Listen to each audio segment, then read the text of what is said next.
ଆଜିକା ଦୁନିଆରେ ପ୍ରତ୍ୟେକ ଲୋକ ତାର ମୋଟା ଅଙ୍କର ଜମା ରାଶିକୁ ନେଇକି ବହୁତ ଚିନ୍ତିତ ରହୁଛନ୍ତି ଯେ ସେମାନେ ସେମାନଙ୍କର ଟଙ୍କାକୁ କେଉଁଠାରେ ଇନଭେଷ୍ଟମେଣ୍ଟ କରିବେ ବା କେଉଁଠାରେ ଡିପୋଜିଟ କରିବେ ଏବଂ ସୁରକ୍ଷିତ ଭାବରେ ସେ ଟଙ୍କାକୁ ରଖିପାରିବେ ଏବଂ ସେଇ ଅନୁସାରେ ତାଙ୍କୁ କଣ ନା ସୁଧ ମିଳିବ। ତ ସେଥିପାଇଁ କୌଣସି ବି ଟେନସନ ନିଅନ୍ତୁନି। ପୋଷ୍ଟ ଅଫିସ ପାଖରେ ଏମିତି ଏକ ସ୍କିମ ଅଛି ଯୋଉଥିରେ ତୁମେ ତମର ମୋଟା ଅଙ୍କର ଟଙ୍କାକୁ ସୁରକ୍ଷିତ ରଖିପାରିବ ଏବଂ ତା ସହିତ ପୋଷ୍ଟ ଅଫିସ ତୁମକୁ ସୁଧ ମଧ୍ୟ ଦେବ। ସେ ସ୍କିମ ର ନାଁ ହଉଛି ଟାଇମ ଡିପୋଜିଟ ବା ଟିଡି। ଏଇ ସ୍କିମ ରେ 18 ବର୍ଷରୁ ଉର୍ଦ୍ଧ୍ୱ ବୟସର ଲୋକ କଣ କରିପାରିବେ ନା ଏଇ ସ୍କିମ କୁ ଚାଲୁ କରିପାରିବେ। ଏଇ ସ୍କିମ ରେ କଣ ଅଛି ନା ତୁମେ ତୁମର ମୋଟା ଅଙ୍କର ଜମା ରାଶିକୁ 1 ବର୍ଷ ପାଇଁ, 2 ବର୍ଷ ପାଇଁ, 3 ବର୍ଷ ପାଇଁ କିମ୍ବା 5 ବର୍ଷ ପାଇଁ ତୁମେ କଣ କରିପାରିବ ନା ପୋଷ୍ଟ ଅଫିସ ପାଖରେ ସୁରକ୍ଷିତ କରି ସଞ୍ଚିତ କରି ରଖିପାରିବ ଏବଂ ପୋଷ୍ଟ ଅଫିସ ତୁମକୁ କଣ କରିପାରିବ ନା ସେଇ ହିସାବରେ ତୁମକୁ ସେଇ ଇଣ୍ଟରେଷ୍ଟ ହିସାବରେ ତୁମକୁ ତାଙ୍କର ପରିପକ୍ୱ ରାଶି ବା ମ୍ୟାଚୁରିଟି ଭ୍ୟାଲୁ ତୁମକୁ ଦେବ। ଦେଖିବା ତ ପ୍ରଥମ ବର୍ଷ କଣ କରୁଛି ଯଦି ତୁମେ 1 ବର୍ଷ ପାଇଁ ତାହେଲେ ସେଇ ଟଙ୍କାକୁ ତୁମେ ପୋଷ୍ଟ ଅଫିସ ରେ ଡିପୋଜିଟ କରିବ ତାହେଲେ ସେ ତମକୁ କେତେ ମନେକର ତୁମେ 1,00,000 ଡିପୋଜିଟ କଲ ତାହେଲେ ପୋଷ୍ଟ ଅଫିସ ତୁମକୁ 6.9% ରେ କଣ ଦବ ନା 7,081 ଟଙ୍କା ବର୍ଷକୁ ସୁଧ ଦେବ ଏବଂ ତୁମର 1 ବର୍ଷ ପରେ ତୁମେ 1,07,081 ଟଙ୍କା ଉଠେଇକି ନେଇପାରିବ।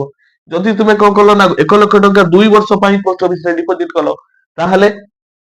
ତୁମକୁ ପୋଷ୍ଟ ଅଫିସ ସୁଧ କେତେ ନା 7.0% ଇଣ୍ଟରେଷ୍ଟ 14,372 ଟଙ୍କା ତୁମକୁ ସୁଧ ଦେବ ଏବଂ ତୁମର 2 ବର୍ଷ ପରେ ଟୋଟାଲ ତୁମେ 1,14,372 ଟଙ୍କା ଉଠେଇକି ନେଇପାରିବ। ସେଇଭଳି ତୁମେ ଯଦି 3 ବର୍ଷ ଡିପୋଜିଟ କରିବ ତାହେଲେ ତୁମକୁ କେତେ 1,00,000 ଟଙ୍କା ଡିପୋଜିଟ କଲେ ତୁମକୁ ସୁଧ ହିସାବରେ 7.1% ଅନୁସାରେ 21,873 ଟଙ୍କା ସୁଧ ଦେବ ଏବଂ ତୁମର 3 ବର୍ଷ ପରେ ଯେତେବେଳେ ମ୍ୟାଚୁରିଟି ହେଇଯିବ ତୁମେ 1,21,873 ଟଙ୍କା ଉଠେଇକି ନେଇପାରିବ। ଯଦି ତୁମେ ସେଇ ପଇସା ଜମା ରାଶିକୁ କେତେ ନା 5 ବର୍ଷ ପାଇଁ ଡିପୋଜିଟ କଲ ମନେକର 1,00,000 ଟଙ୍କା ତୁମେ ଡିପୋଜିଟ କଲ ତାହେଲେ କଣ ହବ ନା 7.5% ଅନୁସାରେ ବା ସୁଧ ଅନୁସାରେ ବା ସୁଧର ହାର ଅନୁସାରେ ତୁମକୁ 38,570 ଟଙ୍କା ତୁମକୁ ପୋଷ୍ଟ ଅଫିସ ଇଣ୍ଟରେଷ୍ଟ ଦବ ଏବଂ ତୁମେ 5 ବର୍ଷ ପରେ 1,38,570 ଟଙ୍କା ତୁମେ ଉଠେଇକି ନେଇପାରିବ ଏବଂ ତୁମ ଟଙ୍କା ସୁରକ୍ଷିତ ଭାବରେ ଯେତେବେଳେ ଯେଉଁ ସମୟରେ ପାଇବ ଡିପୋଜିଟ କରିପାରିବ ଏବଂ ତାର ମ୍ୟାଚୁରିଟି ଭ୍ୟାଲୁ ଅନୁସାରେ ତୁମେ ତାର ପଇସା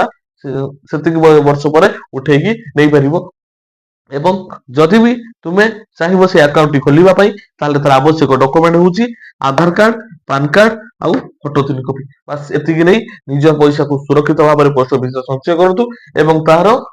ରାଶି ଅନୁସାରେ ସମୟ ସୀମାର ଇଣ୍ଟରେଷ୍ଟ ଅନୁସାରେ ତାର ସୁଧ ପାଆନ୍ତୁ ଏବଂ ନିଜର ପଇସାକୁ ସୁରକ୍ଷିତ ରଖନ୍ତୁ।